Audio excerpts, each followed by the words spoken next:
gold-smelling bottle. The princes embraced him, and the king himself saluted him in military fashion. But the young Sotirios was seeking for other praise than theirs. Past the ranks of royalty and fair maidenhood, past the outstretched hands of his own countrymen, past the applauding crowds of foreigners, the gaze wandered till it fell upon an old man trembling with eagerness, who resolutely pushed his way through the excited, satisfied throng. Then the young face lighted, and as old Loez advanced to the innermost circle with arms outstretched to embrace his boy, the young victor said simply, "You see, Father, I have obeyed." Mental discipline.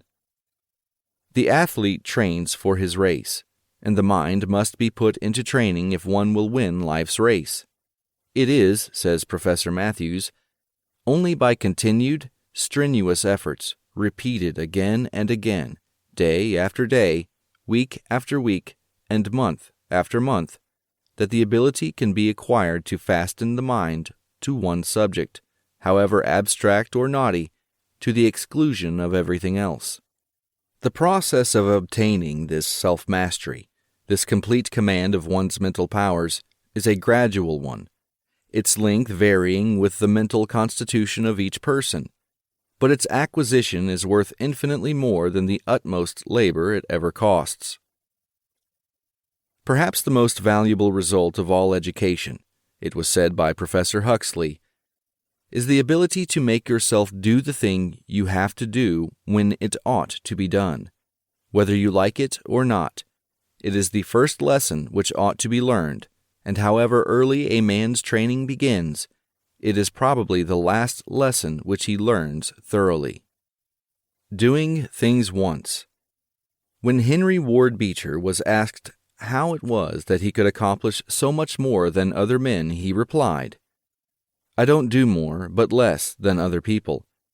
They do all their work 3 times over, once in anticipation, once in actuality, once in rumination. I do mine in actuality alone, doing it once instead of 3 times." This was by the intelligent exercise of Mr. Beecher's willpower in concentrating his mind upon what he is doing at a given moment, and then turning to something else.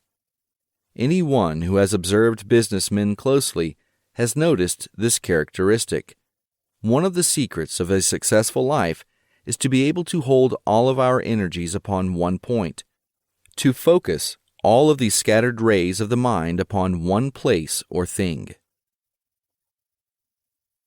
Centralizing force. The mental reservoir of most people is like a leaky dam which we sometimes see in the country, where the greater part of the water flows out without going over the wheel and doing the work of the mill. The habit of mind-wandering, of worrying about this and that. Genius, that power which dazzles mortal eyes, is oft but perseverance in disguise. Many a man would have been a success had he connected his fragmentary efforts. Spasmodic, disconnected attempts, without concentration, uncontrolled by any fixed idea, will never bring success. It is continuity of purpose alone that achieves results. Learning to swim. The way to learn to run is to run. The way to learn to swim is to swim. The way to learn to develop willpower is by the actual exercise of willpower in the business of life.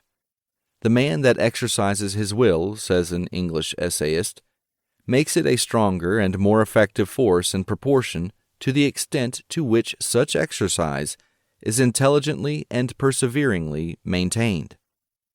The fourth putting of willpower is a means of strengthening willpower. The will becomes strong by exercise. To stick to a thing till you are master is a test of intellectual discipline and power. Dr. Cuyler. It is astonishing, says Dr. Theodore Cuyler, how many men lack this power of holding on until they reach the goal. They can make a sudden dash, but they lack grit. They are easily discouraged.